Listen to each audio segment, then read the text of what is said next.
What's up? I'm Jason Weisenberg. And I'm Michael Weisenberg. Welcome to Viseland. Playoffs are here. Yes, sort of. After the play-in, we had some. I think we had some pretty good playing games. I think it was a good tournament, right? Yeah, kind of. So certainly aspects of the Eastern Conference, not so much. Yeah. The Western Conference was really close. Yeah, every game in the West was pretty close. Yeah, I think it was interesting. It was like an interesting I format. think it backfired for the NBA, honestly. I don't know. They had LeBron and Steph in it, so I think did. that and then the other aspect of it, of trying to get Steph into the playoffs. Yeah, I still think it's like Memphis completely deserved. They won that game. I thought it was fantastic personally, but if I were a Golden State fan, I'd be pretty upset. And I still think that the lower seed should win 2 games like they did the first year. Whereas because I just don't feel like home court advantage meant as much this season. And and then the 7th seed even having to play in it, I think is a little too much. So you're pro the last season's the 2, the 2 if they're within a certain game amount. The lower seed having to win 2 and the higher seed having to win 1. Yes, I am. I mean, it worked out well. That's what I've been saying the whole time. So that was initially what I thought the format was going to be. And then when I found out the actual format, that's when I really started speaking out against it. Well, and also full transparency, the NBA is going to do what they're going to do, regardless of a lot of fans' opinions. Because well, I don't know, because they worry about their bottom dollar too, and if it screws it up, then but, they shelve things pretty quickly when it screws something up. Yeah, but we're still gonna watch because there's still something at stake. There's games with things at stake. I'm sure they love the fact that Utah's playing Memphis in the first round, Jason. They must adore that matchup. Honestly, Utah's the 1 seed. Obviously, they're not jazzed about that, but I mean, Memphis won their first game. Looked pretty decent in game 1 there. You said jazzed. I had to throw it in there. It was just, I was gonna say enthused, but then it was like, oh, they're the Utah Jazz. Why not use them as an adjective? Okay. It was a long thought process. Yeah. Days in the making. What do you think of the games today? Yeah, Boston not looking so hot there. That's a Tuesday, by the way. What? Tuesday. Oh, Tuesday, May 25th, 2021 is when we're recording this. So, for people that are wondering. Yeah, if you're watching days later. So yeah, Boston played Brooklyn. Yeah, Brooklyn not gonna be an issue for them. Lakers and Phoenix tonight. LeBron he's never gone down 0-2 in the first round in his Yeah, I figured that. 14, I think this 14 first round series that he's. Oh, you're right. Yeah, because they missed that 1 year. Yeah. Yeah, and he didn't play, his first couple years where they didn't make the playoffs. So yeah, he wasn't going to go down 0-2. I mean, unfortunately, Chris Paul is still. Yeah, he didn't look right.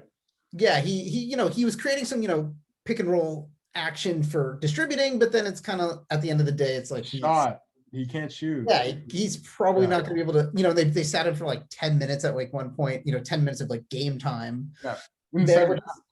Yeah, which is. Campaign played quite well, but yeah, of course you'd rather have Chris Paul there. And I remember that one shot where Marc Gasol was just I'll give him the shot from 8 feet away, and he just dinked it in, and you're like, don't give him that. But yeah, it's one of the best shooters of all time, and Chris Paul, I think he's an incredibly underrated shooter. Yeah. And he's not a volume. He's not a volume. Kind of. He's distributing. He's somebody who just has supreme confidence pulling from anywhere, and is incredibly efficient, especially from mid range, and then out to 3-point range as well. He's always been a really good 3-point shooter. Right now, it seems like his range is incredibly limited. Yeah, and it's that shoulder injury he had in game 1. Devin Booker played fantastic again. DeAndre Ayton played really, really well both games so far. Kind of amazing. Like it's both of their first playoff series because they both like have taken to it really well. As far as like the East, the top of the East, I think they're going to run through their series like the top 3 seeds. And we saw in game 1, it was kind of like closer for both of Boston and Brooklyn, and even Philadelphia, Washington were pretty close. Then in the second game, we saw just Milwaukee and Brooklyn have complete blowouts. I think the Hawks-Knicks series is going to be really good. The Hawks look to have the advantage there, but the Knicks really kept that one close, and then Trae Young with a huge shot to win that one. Really just doing his Madison Square Garden. Oh, for sure. Just shutting that there. I think that's been the best game of the playoffs so far. And then I think the Lakers Suns should be a series. It looks like the Mavericks Clippers are like right now we're recording during that game, and the Mavericks are up 7 with 1 minute left. So if something happens there, the Mavericks may very well be up 2-0 on the Clippers. Yeah. And I don't think too many people saw that one coming because for a while people felt like the Clippers may be the favorite in the West. I certainly was one of the people who felt like this might be a really very super. And of course, it's a 7-game series, so we don't know. But yeah, Memphis taking the first game against Utah. Donovan Mitchell coming back for that one. So we'll see what happens there. And then the Blazers and Nuggets knotted at 1-1. Dame has been fantastic, but as has Nikola Jokic. Oh yeah, like sure. He's been so fantastic in the playoffs, like since he's made the playoffs. I guess this is his 3rd season in the playoffs, and he's been great every year. Every time they have to play the Blazers in some capacity, usually, and it's like absolutely. Yeah. The worst on him. And then and then we also had our NBA awards start trickling out. A couple have been announced. I like that Jordan Clarkson and Julius Randle as well both won. Julius Randle Most Improved Player, Jordan Clarkson 6th Man. Throwback to them both being on the Lakers. Obviously, all parties have moved on in seemingly good directions. I mean, Lakers won last year, and Julius is coming to his own. Jordan Clarkson's having a great season. Yeah. Joe Ingles came in 2nd, so he's the first ever official 7th man. That is slotted. The funny part is most people feel like Jordan Clarkson's the 7th man. So I think one of the reasons Jordan Clarkson honestly won over Joe Ingles, who I think was on a majority of ballots, is the fact that Joe Ingles started a bunch of games because Donovan Mitchell was out. Yeah. And Jordan Clarkson kind of more fit the classical like 6th man role. Played for fewer minutes as well. People. The thing with most of these awards is they're pretty open-ended, and a lot of people have their different classifications for them. But I think they were both pretty deserving candidates. And we saw the top 3, and I think Derrick Rose was the other for 6th man of the year. Yeah. For Most Improved, it was Jeremy Grant and Michael Porter Jr., I believe. And Julius Randle took a huge jump this year. The Knicks back into the playoffs and relevancy. And I think Tom Thibodeau is going to be up for Coach of the Year as well, with Monty Williams, and I think Quinn Snyder is probably the other. Yeah, I think the Jazz have been hot enough that Quinn Snyder will get some love there. Oh, absolutely, yeah. Oh, yeah. Like the Jazz took a really great step forward this year. They were the best in the league. Yeah, during the regular season. Yeah, just like we did not predict. No, not at all. I think. Did you have the Jazz in the playoffs? I believe I had them in the lower. You might have not. I might have not, but they would have been in the play-in at least. I'll have to go double check that one. But I had them too low. I definitely had them too low, but I had them in the playoffs. Here. Yeah. Because I believed. I thought the Lakers were also going to be in that. Well, the Lakers at least had the injuries and everything, and yes, the Jazz lost Donovan Mitchell for all those games, but they were just so great. It's a team. A lot of guys playing some. Yeah.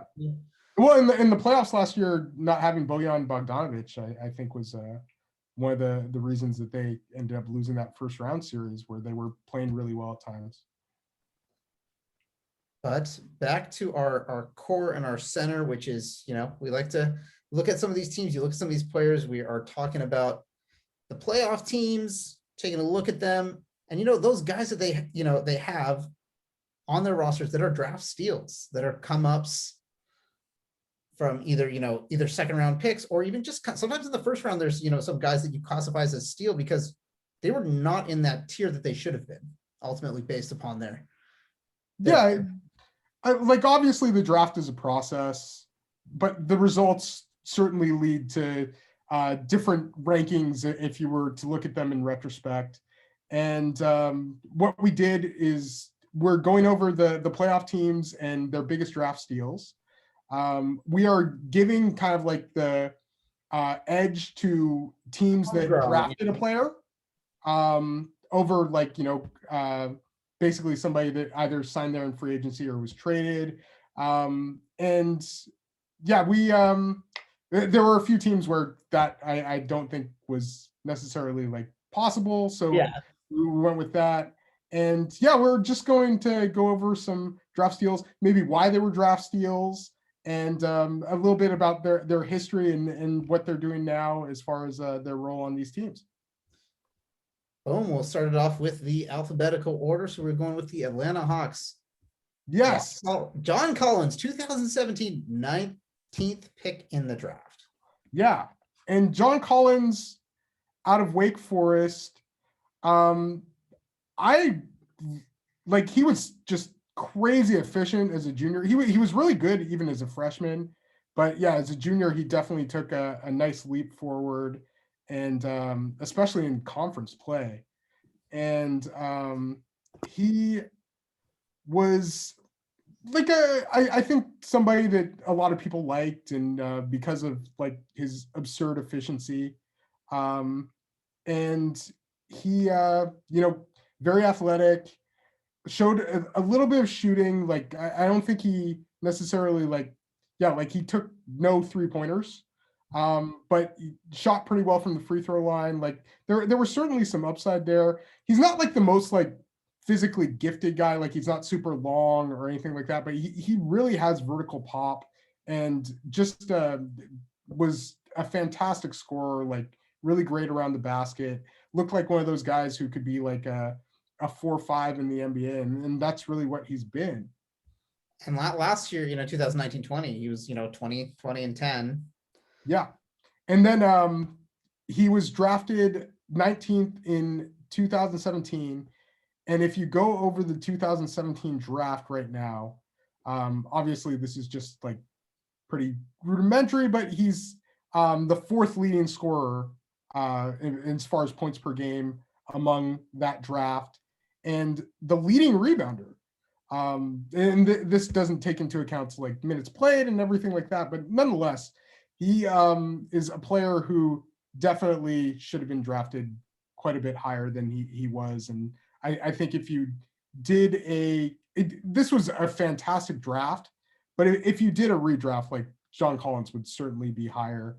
And I think is somebody who's going to get a nice paycheck from Atlanta this year. You're still not exactly sure where he fits in, like as far as like, building a championship team, or like in terms of being like I think the Hawks still have like a few things to figure out, like which I think will be exposed if they get to like the second round, which is not a guarantee, but looking pretty good so far. But yeah, John Collins just certainly looking like a pretty nice starter at this point. And as much as you would like for him to play the 5, he's doing a really good job even as the 4 for the Hawks right now. Definitely. And, again, like day one contributor as well out of that 19th. Absolutely. Yeah. Slot. And then you look at the Hawks roster, the other name that comes up as a draft steal, but not with the Hawks. You look back at the career of Lou Williams, being really one of the last prep to pro guys drafted in the second round. And here he is still doing it as one of the best 6 men. For sure. He was, Lou Williams, 2005 draft. The guy that I was thinking of actually, Jason, was Clint Capella. That's true. If you did a redraft in 2014, Clint Capella goes much higher. And he was a Hoop Summit guy that year. That I think I've mentioned it before. But he didn't play necessarily that well at that event. And I felt like his stock was a little bit higher before that event than after. And but had played it in France and it had done well. And then he ends up leading the league in rebounding this year. I think he's the first ever European to lead the NBA in rebounding. Yeah, can't think of any off the top of my head. Can't think of who would have done it. It was something I heard, and I think it's the truth. No, totally. I believe because like the first probably European guy to win. Did he ever do it? No, I don't think. I mean, blocks, yes. Yeah. Rudy has led the NBA in total rebounds, but I think Clint Capella is the first ever to lead the NBA in rebounds per game. So, yeah. And then moving on to the Boston Celtics. Yeah. And the guy we have here is Robert Williams, who just when he was at Texas A&M, I remember just working for NBADraft.net, he was considered like a freshman to kind of be on the lookout for, and did well as a freshman.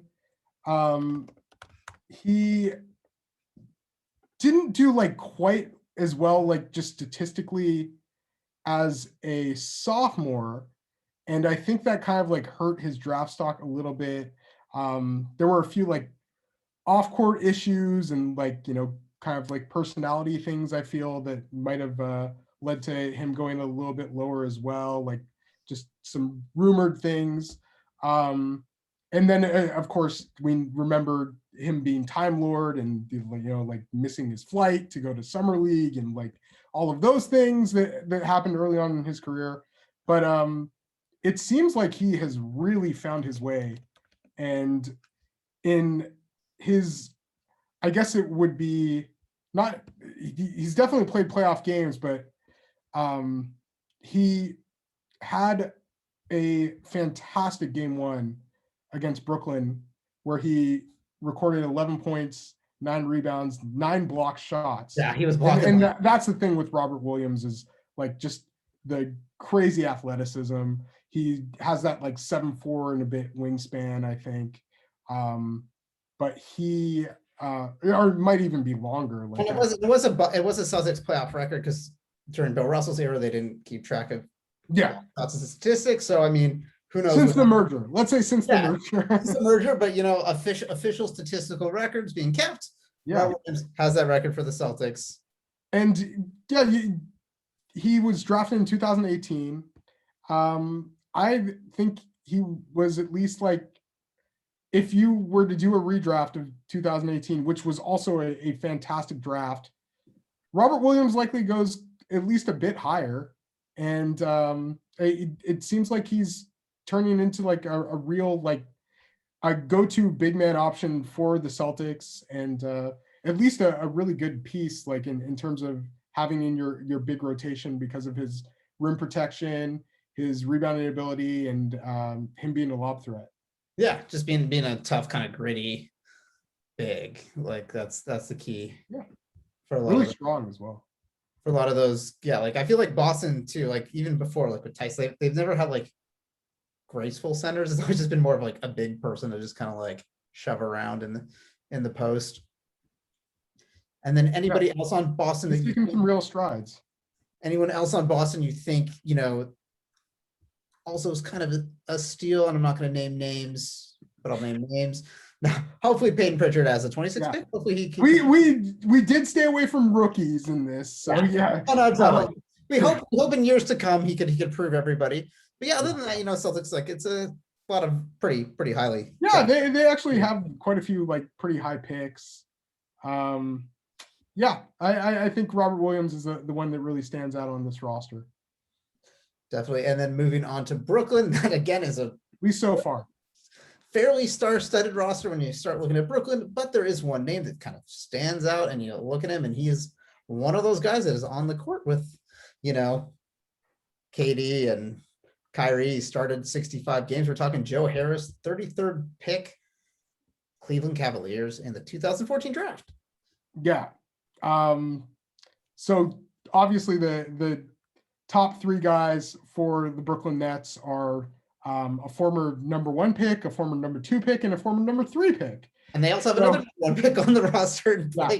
And then you could definitely look at DeAndre Jordan, but the guy who I think you bring up as the 4th guy for Brooklyn right now is Joe Harris because of his lethal shooting ability. And he was a really good college player. He played for Virginia. Didn't put up the most out of this world counting stats. His senior year, he only averaged 12 points per game. But he just a great shooting profile. Shot 40.7% from 3 on 646 attempts in college, and just really seemed like I think he was kind of slated to be that 2nd round pick, and that's what he was. And it was in the 2014 draft, a draft that I think was considered a lot better than it ended up actually being. And then right now he would be the 17th leading scorer from that draft, but I definitely see a few players in front of him where I would rather take Joe Harris over them. So yeah, I think when you do a redraft, he's at least somewhere in that lottery to mid-first range. And then this year he's been a pretty crucial factor for Brooklyn. Led the league in 3-point, percentage, 47%. So I mean, volume as well. Yeah, definitely. The thing with Kerr and Schrempf, I remember when they were leading the league in threes, and I think Kerr was obviously minutes restriction and him coming off the bench, but they weren't taking very many threes. And Joe Harris is now making over 3-3-pointers per game, and shooting ridiculous levels. Which I think has been made even easier right now by having 3 of the best scorers in the NBA. No, totally. That's right there. Stand there, get the ball right in his shooting pocket, and just let him go. I mean, for him, he's in the perfect situation, because it's let them do all the dribbling, just be open, be ready to do it. But yeah, he's definitely been huge, considering he was that 33rd pick. Started his career in Cleveland, not getting a ton of minutes, and then having that, steadily increase in Brooklyn. Yeah, the other name on that roster, I think, DeAndre Jordan back in his day was a 2nd rounder. Yeah. Landry Shamet, gets good amount of playing time, was kind of later 1st round pick. But I thought of Landry Shamet. I wouldn't go there. Bruce Brown is the other one I thought of. Did you have him on your little list? I did not. I had Landry Shamet was my other one I was going to pull up. But yeah, no, Bruce Brown has been really good for them. He even has played some minutes at the 4. Just really versatile, a good defender, just a tough player. He's been a really nice role guy for them this year, and took a lot of starting minutes when Harden and Durant were hurt. And 42nd pick overall. So definitely good. Yeah, I think Bruce Brown was, if you went over his draft, he likely goes quite a bit higher as well.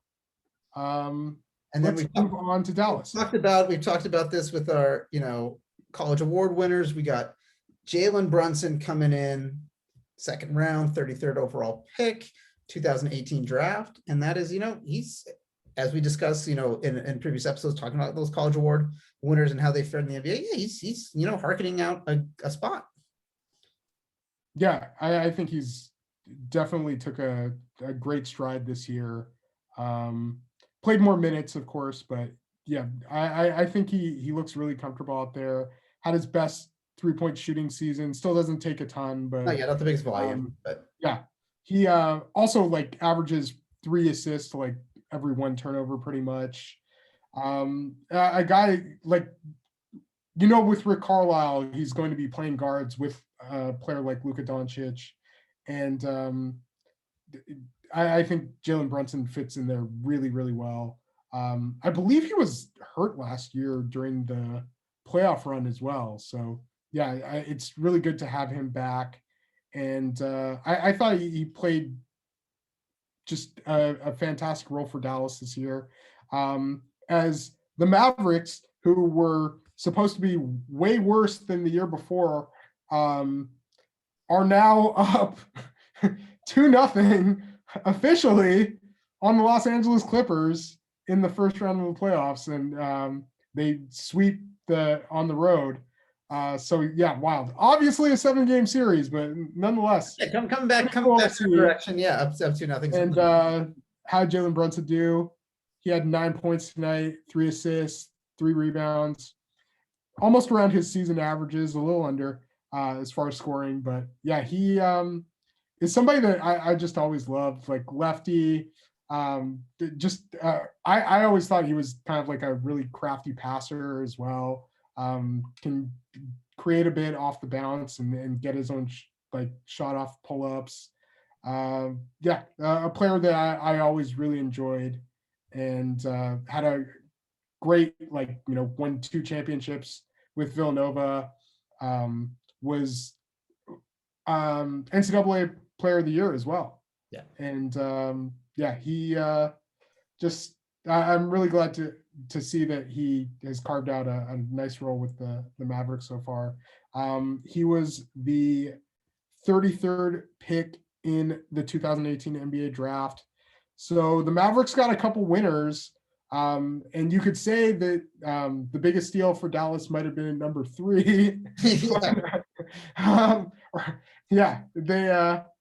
in the trade with Atlanta and everything like that, where Trae Young has still been a great player, but it looks like this Luka Doncic guy is pretty special. Bad. Yeah. And so, but I just thought them getting Brunson in the second round was a fantastic move as well, which is why I think many people were obviously high on their draft for getting Luka, but I think getting Jalen Brunson in the second round was like a cherry on top. Yeah, just a good, backup point guard, control the ball, not turn the ball over. And the only other guy I really look at on Dallas, I guess, from a steal or just exceeding draft expectation is Dwight Powell, but he hasn't been playing as much now, but a mid-second round guy who's been just a solid utility player. Yeah, I think Dwight was up there. He certainly his role is kind of diminished. A couple we kind of stayed away from undrafted guys as well. We were more about draft steals, but I think Dorian Finney-Smith certainly would have been the conversation if you were talking about it, since he's he did spend a brief time in Sacramento, but he's been back with Dallas, and Dallas was kind of the team that started him up, and Moxie Kleber as well. But it's nice to highlight a player that I've always really enjoyed with Jalen Brunson. And then the Denver Nuggets. This is a lot of debate, a lot of who they have a few. They do have. They actually have a decent amount of guys that are pretty solid contributors. But of course, you got Nikola Jokic in the second round, 41st pick. How did 40 people 40 times people had the choice to take Nikola Jokic? I just don't think we've gone over this a lot. Obviously, we talked about Nikola Jokic a lot on Viceland. He obviously he wasn't the same, and I think people worried about his body. Maybe it was Intel stuff. I'm not completely sure, but certainly the skill was there. I do think in the year that he, between his getting drafted and his spending that year with Mega Basket, or however they refer to themselves, in the ABA Liga, where he won MVP and just looked even better than he did the year before, where he was still, I think, really good. But yeah, I think he got quite a bit better there. And but yeah, the ball handling, the passing, the shooting.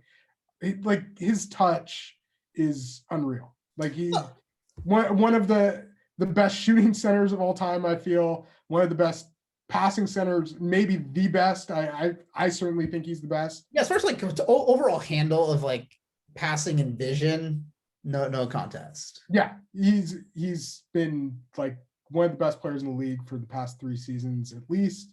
But he did start his NBA career off on like normal looking circuit, 10 points a game his rookie year. So like I guess it fit that, and then he just continued to like excel. Nonetheless, like he started his rookie year off at 10 points per game, and like that's a second round pick. No, for sure. Yeah. So it was like 10 points per game, and he's always been like one of the better analytics people, even when he was only averaging 20 minutes a game. However minutes, yeah, like 21.7 minutes per game that rookie year.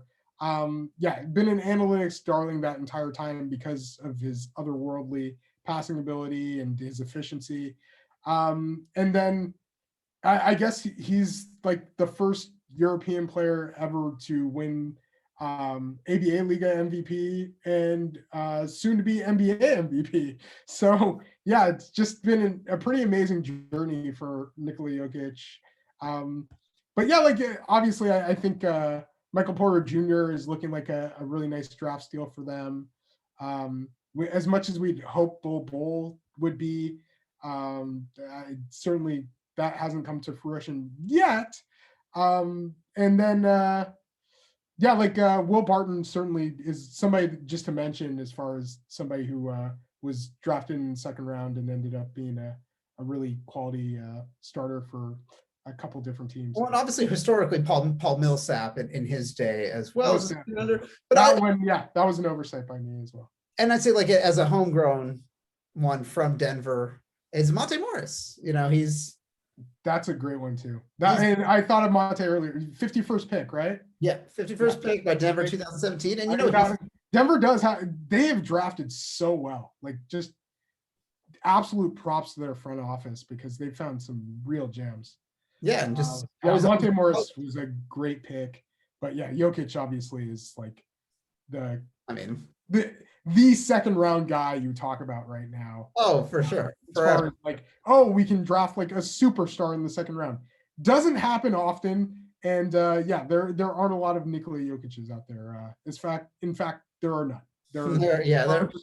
There's just one Nikola Jokic and no others. But always keep your hopes alive. Yeah. No, crush them. But moving on to the Los Angeles Clippers, who are, honestly, it's pretty amazing with the Clippers. I'm highlighting somebody here. Oh my God, I just saw something on Basketball Reference that disgusted me, and that was an ad for Tucker Carlson. I'm highlighting Terance Mann, who was my only second year player, I believe, that I'm highlighting here. I think that he looks like a real winner. Played a really nice role for the Clippers this year. But let's also talk about the fact that they have two guys who I think were draft steals in Kawhi Leonard and Paul George, who were drafted in back-to-back seasons and are respectively the best players from their draft. So Paul George in 2010, and we have Kawhi Leonard in 2011. It's pretty amazing that those guys were drafted. Like Paul George was just outside of the top 10. Paul George was 10, and then Kawhi was 15. And he was 10. Okay, yeah, but nonetheless, Paul George did end up being the best player from that draft. Oh, for sure, and they're both those a championship builder. Non-major. What were you saying? They're not, they were kind of in that mid-major, especially. Still ended up being high picks, but yeah, they should have. San Diego State usually in the Mountain West usually gets a pretty, but Fresno State usually don't associate them as much as a power basketball school. So Yeah, well, they were obviously considered very good basketball prospects, but yeah, no, totally. The other, but yeah, let's look at Terance Mann, who spent 4 years at Florida State, was somebody that I got to see at the high school level at the Nike Global Challenge, and I just thought he could really do it all. Like he was somebody who could handle the ball, pass, play really good defense, kind of like play like a bevy of positions. Like you could either have him on ball at least at the high school, college level, and then had like that wing size as well. And I think the Clippers were like looking for somebody with athleticism and somebody who maybe like had at least some playmaking chops, and Terance Mann kind of filled that role for them. And I think he's a real keeper. He looks like somebody that could fill in that Clippers rotation down the line, which I think is something that you're ecstatic about at that point in the draft. He was drafted in 2019. He was the 48th pick. And we know that they kind of moved on from Fiondu Kabengele, who was his college teammate. It looks like Terance Mann was the money pick for them from that draft. And, if we look back, Patrick Beverley was also somebody, deep in the second round, ended up being 3-time all defense. Yeah. Probably one of the most, if he's not on your team, one of the most annoying players in the league. If he's on your team, you love him because he's a real pain. The guy he doesn't seem to annoy is Luka Doncic. I'm just going to throw that out there because after these last 2 years, man, Luka's just kind of gone to town on him.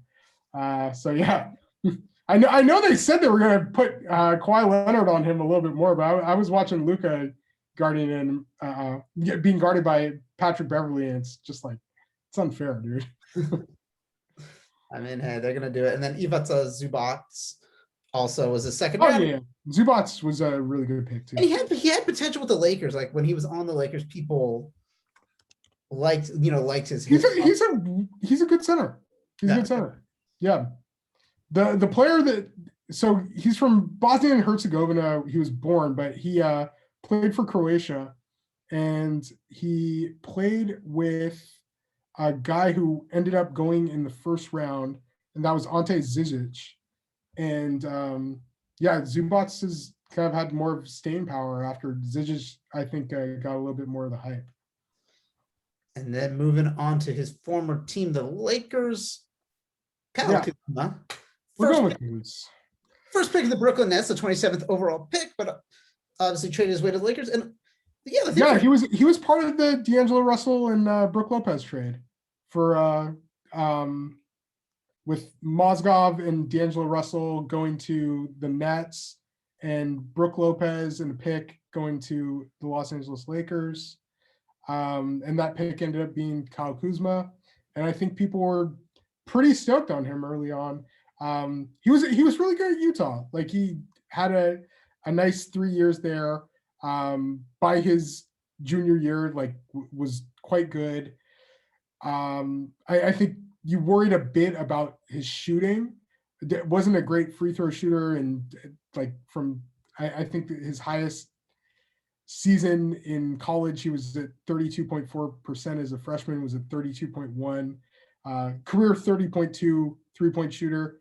But yeah, he certainly had like the ability to put the ball on the floor, like a really nice touch as well. Like I think like just near the basket, and certainly had size, had some lateral ability. He's become like a good perimeter defender. I think that's like one of his calling cards, and like the fact that he can be this combo forward. And like as much as people hate on him, and like Lakers fans kind of like get a little like they're fickle down with him. They're a fickle bunch, but at the time, like when the Anthony Davis trades first came, like to be a heavy rumor, and Kyle Kuzma was one of the names involved. Like there were a lot of people like, oh, do we want to give him up as part of this deal? I remember hearing that from some Laker friends at the time.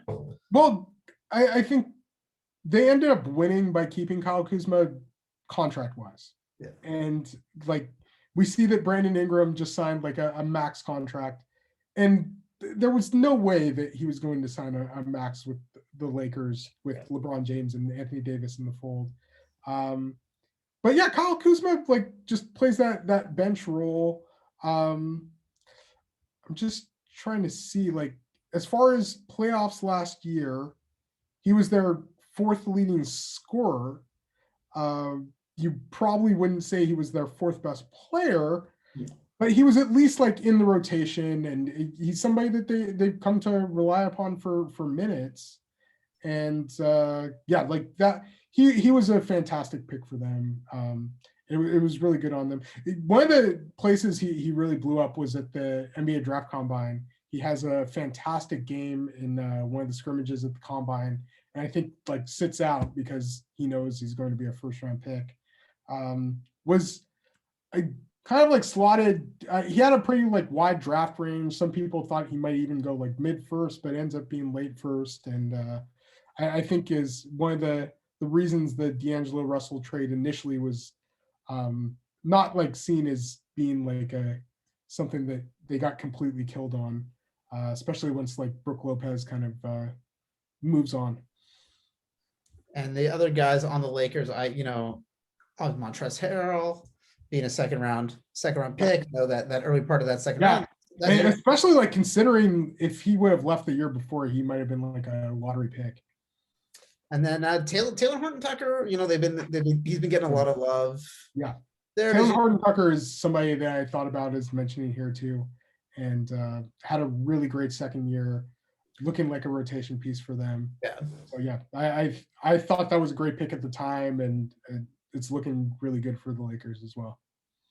And then if we move on to Memphis, we have someone who is making a lot of buzz right now, and that is, again, one of those guys. If he is on your team, he's one of your favorite players. If he's not on your team, he's probably one of your least favorite players. We're talking Oregon's own Canadian Dillon Brooks. I think you've like mischaracterized it a bit in terms of like, if he's on your team, at times he may not be one of your favorite players either. No, but I mean, like you live and die by Dillon Brooks. Well, the thing is, he's a very, and he has been for his entire, he's a very confident player in his abilities.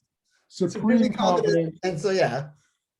He doesn't go out there thinking he's the second best, like he's, one of whatever. He thinks he's, he's John, he's really going at you. I think that is absolutely. But that's an NBA trade, Yeah. It's one of the reasons he's gotten to the place that he's gotten to. And like you can talk about, I'm sure people are like, well, is he conducive to winning, this, that. The Grizz have been good, and he's been one of their leading scorers the past couple of years. And he's taken on their lead defensive role, and that was initially an area where people were kind of worried about him. They wondered if he could. No, totally, because in college you didn't, he was Pac-12 Player of the Year his last year, but like you didn't think of him as like he wasn't a complete. No, Oregon obviously plays a lot of zone, and you weren't exactly sure about his lateral quickness and everything to do with that. But yeah, so he comes into Oregon. I was living in Canada when he was playing at Oregon, unfortunately. But he, I remember people initially being like, this guy's like one and done. Like he's gone after that first year. And I'm just like, nah, I think he stays for like a little while. And after his first year, I remember somebody saying like, oh man, like he had like kind of a disappointing first year. I'm like, he was fantastic. Yeah. Like he was really good. And he was really good as a sophomore. And then he was excellent as a senior on one of the best teams in the nation. Junior. Yeah, sorry. And he had some huge shots. It's that draft too. It is a little shocking to me that I thought between he and Jordan Bell, one of them would get into the first round. I think after they took the Ducks to the Final Four that year. I know. Jordan Bell, it seemed like he had a chance, but I didn't think Dillon Brooks really had much of a chance of getting into the first round. But he should have. Like in hindsight, yeah. Absolutely. In hindsight, he should have. There were a lot of people that liked him. But yeah, And like even as a rookie, he is like, I think even 74 games. polarizing like amongst the fan base. What were you saying? He starts 74 games, his rookie year, and again, it's a second round pick. Like this guy should, generally they're fighting for their roster spot, let alone starting the majority of your games. Score double figures, and he's earned his contract, and he's earned like a very solid, amount of playing time that he's getting right now. The other thing he earns is fouls. And so he's super aggressive. So he's led the league in fouls the past 2 years. And someone has to do it. Then the other thing, like people always kind of like point to the fact that he has like no conscience. What I'll say about that is the Grizzlies need somebody to take shots. And like they've been a team that's kind of struggled shooting. They're getting a little bit better. Obviously they missed Jaren Jackson for like a huge portion of the season. But yeah, Dillon's been like one of those guys who takes tough shots because they kind of lean on him to take some of these tough shots. And I'm kind of impressed with just how well he shot from three. And then when you talk about how his confidence and everything to do with that, look at him in game one. First off, look at him in against the Warriors. Yeah, I think so. But yeah, look at him in game one, his first ever playoff game.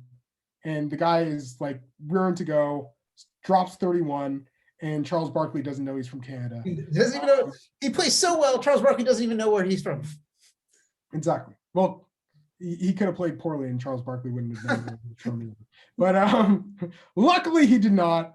But yes, obviously, us being Oregon guys, we love Dillon Brooks. Us being from Canada, we love Dillon Brooks. I saw Dillon Brooks play in high school. I got to interview him when he was trying out for U19s and working really, really hard. I just really impressive guy. And I think he was somebody that I know that Memphis is really like the people who used to work for Memphis are really proud of the fact that they drafted Dillon Brooks. No, that was big. Yeah, everyone else on Memphis is pretty high picks. Not really any other guys on that roster that kind of stand out. Like Xavier Tillman was a second round pick, but I mean, obviously first year we don't know what that trajectory is gonna. I think X and Desmond Bane certainly look like they're going to be pretty great there.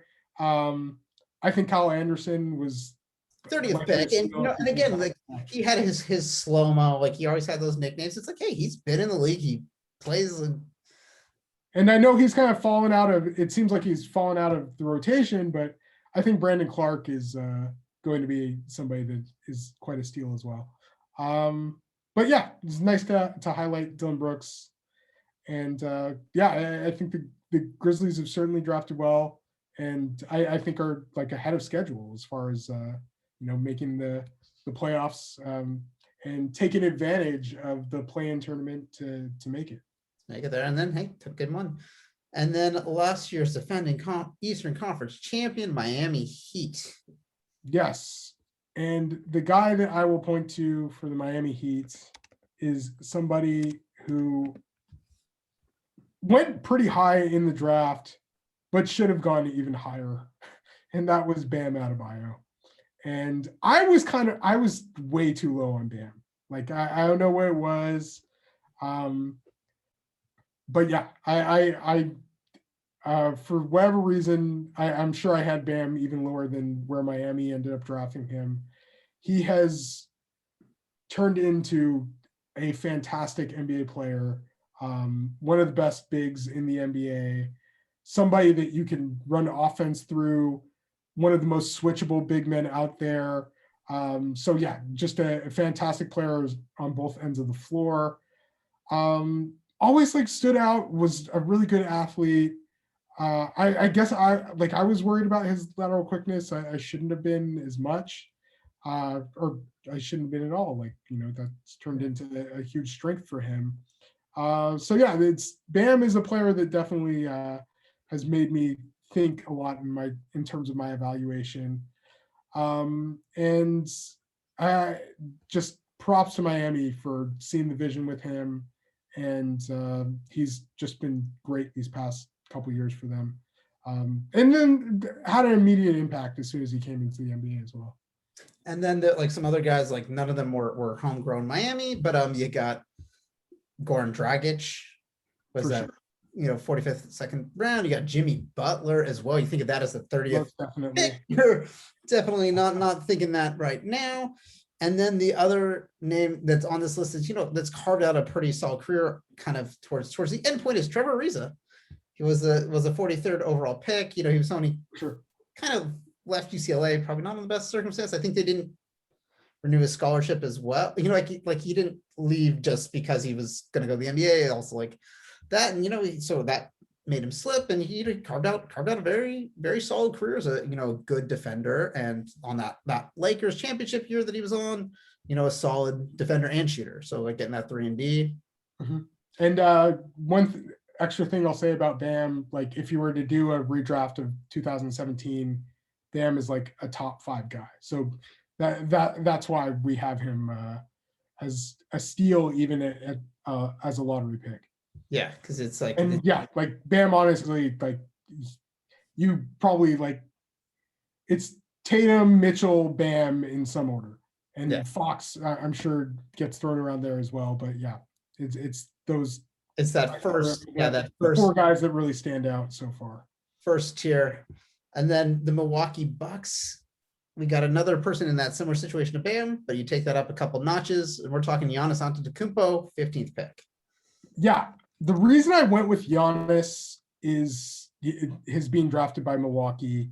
The guy that I really thought of going over was Chris Middleton, who was taken by Detroit, plays his rookie year there, and then is immediately traded to Milwaukee. But yeah, let's just briefly go over Giannis Antetokounmpo, who's a player that we talked about ad nauseum, and he is one of the best players in the NBA. I was a little surprised. Like, I guess I shouldn't have been, but yeah, he wasn't a top 3 MVP vote getter this year. I'm guessing he gets up to 3 on a number of ballots, but yeah, he probably ends up finishing 4th. I feel still. So 1 MVP the past 2 seasons. Comes into the NBA and like you see this guy. He's playing for Phil Athleticos in Greece, Pro B, and you're not exactly sure. He looks really good on tape. You see the physical ability. He can handle the ball. He can pass. Just insane stride length. He has crazy hands, and he plays an immediate role for Milwaukee when they're still really bad, and then just gets so much better from there. And like every year, he is one of the best finishers, I think, in NBA history. I think he was 81% from the around the restricted area this year.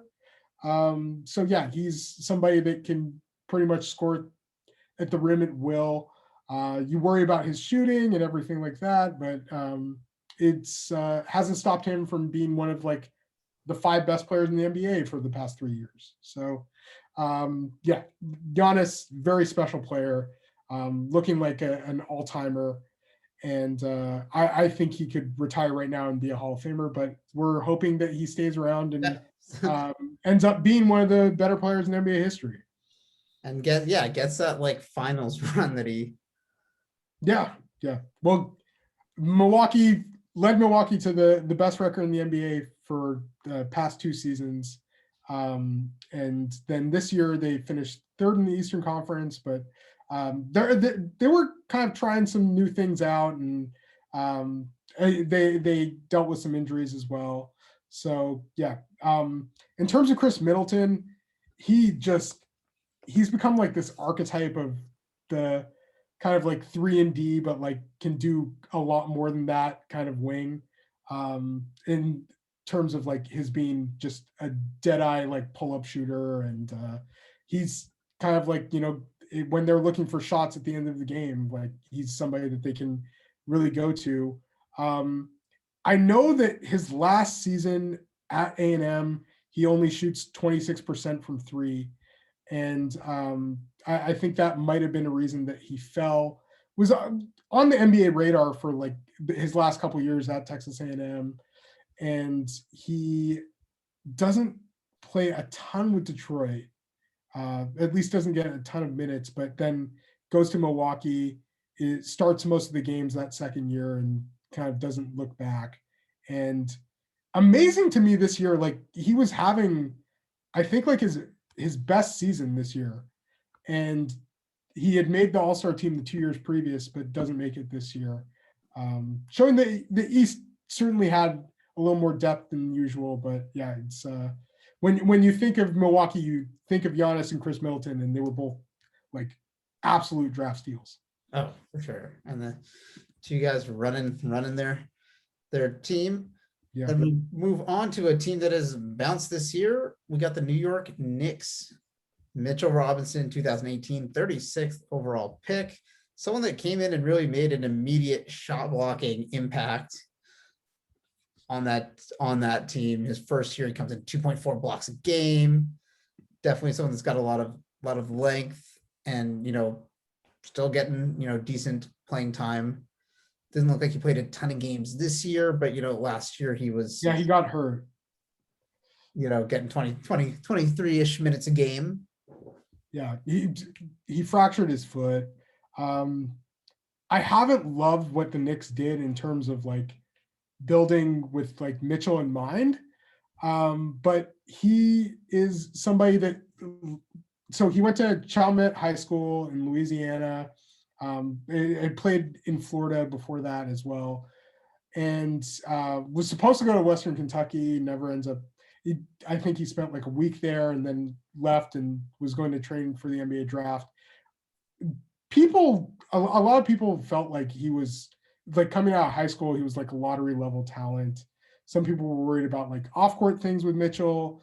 And I think he's just proven them really wrong, and that he was like pretty much a lottery level talent. He is a gifted shot blocker. And I think as a rookie, like he led the NBA in like blocked 3-pointers at 23, which is always just a crazy thing to do, especially as a big guy, right? When you're not. And he was like this fantastic rebounder, obviously like a crazy lob threat, like just a crazy athlete with like some really good hands as well. Now in terms of like feel for the game and knowing where to be on defense at times, he doesn't necessarily have that like down pat, but he's certainly been like a really like bright spot for the Knicks when they were going through a tough period. His like as a sophomore last year, he shot 74.2% from the field.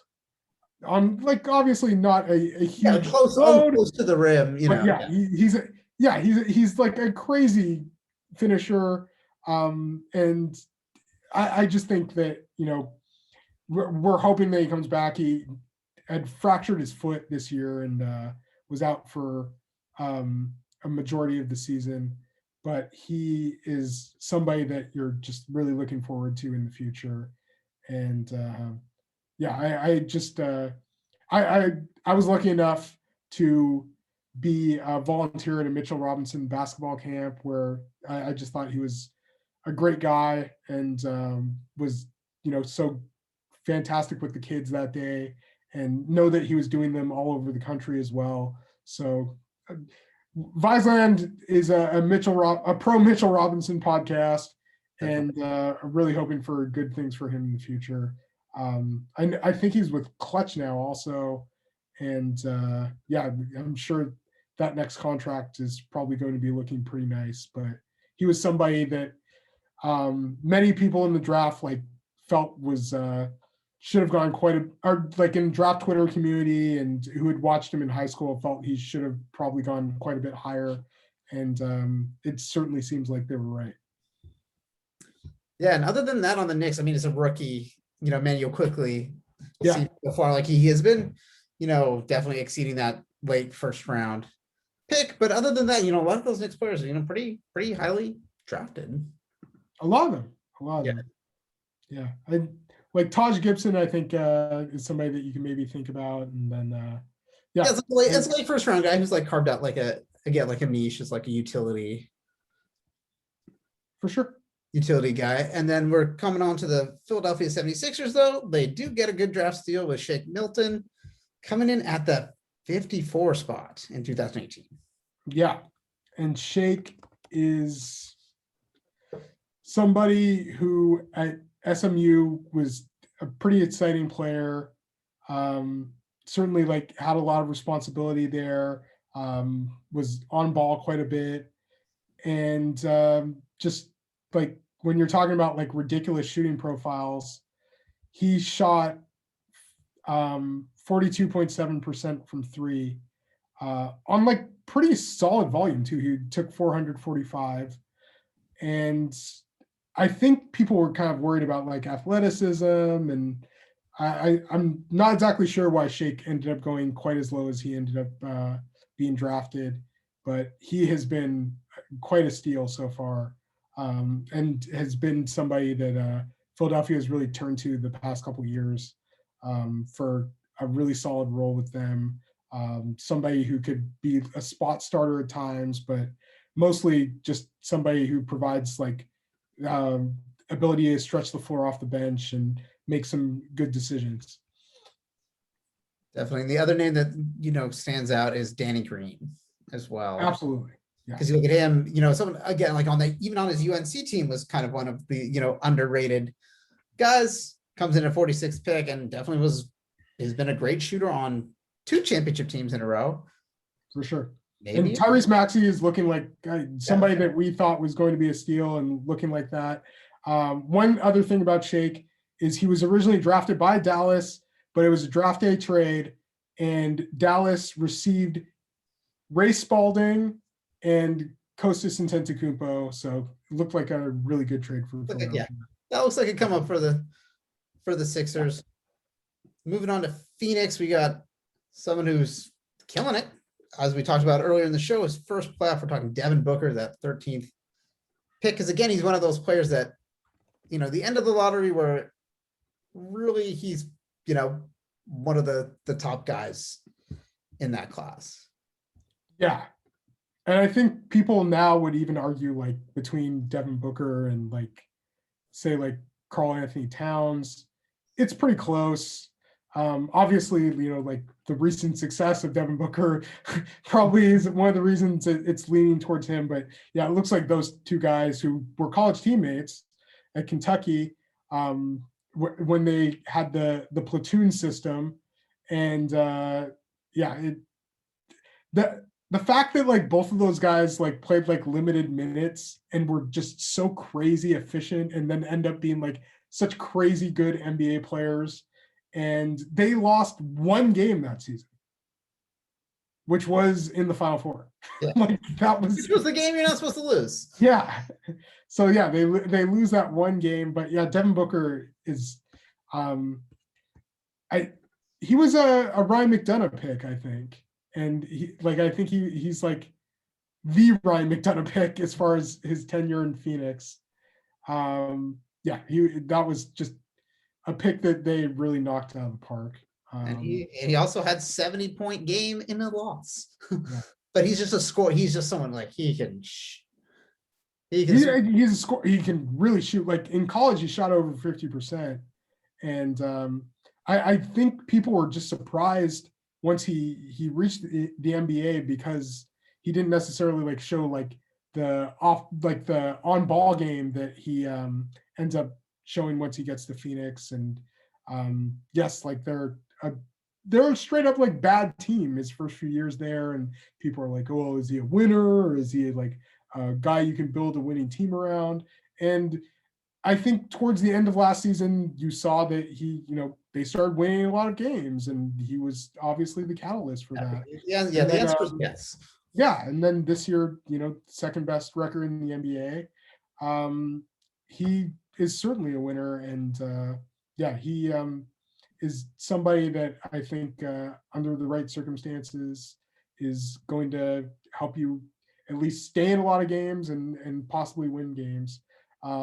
And through his very brief playoff career has been great so far. Yes, Phoenix is 1-1, but he's been fantastic in both of their first 2 games, and had a really great season. Makes the All-Star game as an injury replacement last year, thankfully, and then was a straight up All-Star this year. Or no, he was an injury replacement. Yeah. Oh my God. Should have been a straight up All-Star this year. Obviously Chris Paul playing fantastic as well, but yeah. Like Phoenix is kind of his team. And yeah, like you could say that, maybe that's like recency bias with like Chris Paul's injury and everything like that. But I think Phoenix was really going to rely on we had them super close last year. They went undefeated in the bubble, but obviously they needed some other teams to win, so they weren't able to get into the playoffs. It's almost like an insurmountable odds. Odds for them. But they were on the fringe, so they were like, they're right there under him. The only other name on Phoenix that really comes to mind is like Jay Crowder being 34th pick. Again, played himself into like a solid role. Absolutely. Yeah. Jay Crowder is somebody that, has just been good on many different teams. That's the best other name, I would think. And then moving on to the Portland Trailblazers, and if this was a while ago, I would have definitely said Gary Trent Jr. Gary Trent Jr. no longer with the club, but guess who is? Norman Powell. That's who he's traded for. 46 overall pick. Yeah. And obviously not by the Portland Trailblazers, but I think when you're looking at the Trailblazers roster, you kind of like go to the starters, and you could say Robert Covington, but we went with guys players who were drafted, and Norman Powell was just such a great pick by the Raptors. I think in summer league you immediately saw that this guy can play some defense and can do some good things on offense as well. His shooting profile in college definitely wasn't great. He ends his career at UCLA as a 31.4% 3-point shooter. Has really worked on that, and this past season was at 41%, and then the 2 seasons before that has been right around 40% from 3 as well. And the thing that he has over Gary Trent Jr. is his ability to get to the basket, the athleticism. He is kind of he's a shorter wing, but he has like this ridiculous wingspan. He's always been a tough defender, like even back in CLA. Blazers defense still has their issues, as we saw last night in Game 2 against Denver. But he certainly looks like I feel like he's been a really nice piece, and just somebody who can get to the free throw line maybe a bit more than Gary Trent Jr. was able to. He's somebody who I think was a little further along, and we'll see how it ends up working out in terms of his likely declining or almost certainly declining his option and signing a new contract. But he was just as vastly outplayed where he was drafted. Was 46 overall pick by the Milwaukee Bucks, immediately traded to Toronto, and he's like the guy you look at on the Trailblazers and say this guy was really underdrafted, along with Robert Covington, who should have been drafted, and that was just kind of crazy that he never ended up being drafted. And then moving on to the Utah Jazz, this team actually has a few names that come up, when you think about them there. But yeah, Rudy Gobert would be the 27th pick in 2013. That's definitely, got a good steal there. His career slowly. I think one year actually NBA 2K had him rated as the worst player in the league. Well, they were wrong. And this is a horrible thing to have happen to you, especially when you end up becoming a defensive player of the year. I was kind of lower on Rudy. I remember seeing him at the combine and really not liking the way that he moved and everything. And I probably should have done a little more research on him, but kind of my early draft days. He was always known as like this fantastic like rim protector, and like certainly he played for Cholet in France and was putting up numbers there, and like was a contributor from a pretty young age. And he comes along, like doesn't play a ton during his rookie season. That next year he's looking really good. And then as it just like builds up, you're just like, oh god, like this guy is somebody that you can anchor a defense around. And Utah just starts winning games. Like they've been a pretty consistent team, and Rudy has been the centerpiece of that. And then like this year has been kind of like his pièce de resistance, and he will win his third defensive player of the year this season. And Utah with the best record in the league, and the guy that is going to be an all-NBA player from this team is Rudy Gobert. And yes, like he's you wonder about how it translates to the playoffs and everything like that. Like the Jazz have never really like gotten over the hump yet, but he I think people put maybe a bit too much of that on Rudy Gobert. I know that like certainly in some matchups it can be kind of difficult to have him, and he has like kind of like a type of defense, and you don't necessarily like want him on the perimeter, and but want his impact is huge, because you can tell even in game 1 against Memphis, once he gets fouled out, like the last 2 baskets Memphis makes are literally a direct result of not having Rudy Gobert under the rim. Like, yeah, for sure. It is crazy. Like you remember when he like cried not making the All-Star team in 2019, and like it is a little crazy. Like it took him as long as it did to make like his last couple All-Star teams. But yeah, he's become like, you have Jokic, you have Embiid, and then Rudy Gobert is going to get like some MVP votes this year. And like he's going to be an All-NBA center, whether it be on the second team because they like put Embiid on the first team, because I know that he's allowed to be classified as a forward, and I wonder how that's going to screw things up. But yeah, well, Rudy Gobert is like this fantastic boon for the Jazz as far as their draft. And the crazy thing with that is he was a draft trade from the Denver Nuggets, which is just crazy. It was for Eric Green and cash. And then the Nuggets must really hate the Jazz, because Donovan Mitchell was also a draft day trade from the Nuggets. Well, that was for Tyler Lydon and Trey Lyles. So yeah, the Jazz is getting 2 monumental steals from the Denver Nuggets. Yeah, Donovan Mitchell's also in the steal category as like. I think the Nuggets are happy with who they have at center. But yeah, like imagine like like a Jamal Murray, like Donovan Mitchell backcourt going on there. Yeah. Oof. And Donovan Mitchell was the 13th pick as well, and he's someone that should be in that top, as we said, like is a likely top 3 pick in the redraft. And then Jordan Clarkson, 6th man of the year, 46th pick by the Wizard, gets traded to the Lakers, immediately out the gate is a double-digit scorer this year on Utah. I mean, 18 a game. So he's just really, really someone that's, finding his role, and he'll probably, be that 6th man for, the next few years at that same rate. Yeah. And then Bojan Bogdanovic also, like he was a 31st pick by Brooklyn, has become a really reliable scorer and fantastic shooter. And then they have a couple undrafted guys who have been like crucial role players for them. One being Joe Ingles, who was runner-up for 6th man of the year. And I think a lot of people feel is maybe like, is likely more valuable and like the better player between he and Jordan Clarkson. And Royce O'Neal has played a really nice role for them this year, and he was undrafted out of Baylor. So yeah, those are a couple other guys you can mention with the Jazz.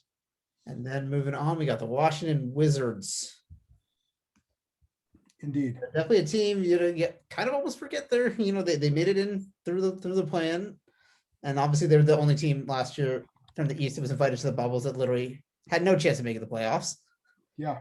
And the player that I chose for them, they don't really have somebody like who, is kind of like a low pick who you would bring up that they had drafted. So I went with Davis Bertans, and he is like another, obviously he's like close to 7 feet tall, but he's become this, the Wizards have had like trouble just in terms of like falling behind in terms of shooting 3-pointers. And Davis Bertans, I think, is the only thing keeping them like in the kind of conversation as not being like the lowest rate of 3-pointers in the NBA. He averaged 3 makes per game this year on threes, and then was shooting just under 40%. The year before was at 3.7 makes per game at about 42%. He's at 40.7% for his career, and originally drafted by the Indiana Pacers, but traded to the San Antonio Spurs. And he somebody that takes like a long time to come over. So, and he was drafted really young, but he was drafted in 2011, was the 42nd pick. I remember him as like a Hoop Summit guy too. And like just the guy, the thing he really does is stretch the floor. Like, he's going to be somebody that can get a high volume of threes, that can shoot over people, and somebody who's excellent off of movement as well. So he signed a really nice contract with the Wizards this past offseason. And that he is like that crazy shooting specialist. No, and that's a huge defined role in the league. And obviously that's where you find, those guys from the second round that really prove, we've looked through this list. There's been a couple guys that's like, that is our calling card. You put them in the game, they could shoot the ball. But yeah, this leads us, those are the, those playoff teams with those draft steals. Who are some guys that you think, like, who's your favorite draft steal of your franchise? Definitely let us know in the comments. You could also send us an email, viselandpod@gmail.com. And, we appreciate you guys watching us on YouTube. You could also listen to us wherever you find your podcasts. We're on Spotify, Apple, Amazon, Google, TuneIn. Check it out. We appreciate you guys taking the time to listen. If you want to follow the both of us, you love what we're doing here, that's at Viseland. You want to follow me, I'm at Jay Weiselberg. You want to follow Michael, that's at NBA Draft Mikey V.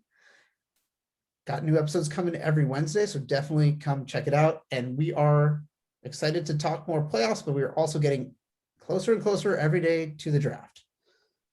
So I know Mikey's going to be excited about that. So definitely stay tuned to the channel and the podcast, and we'll keep you guys updated, and we'll see you all next week.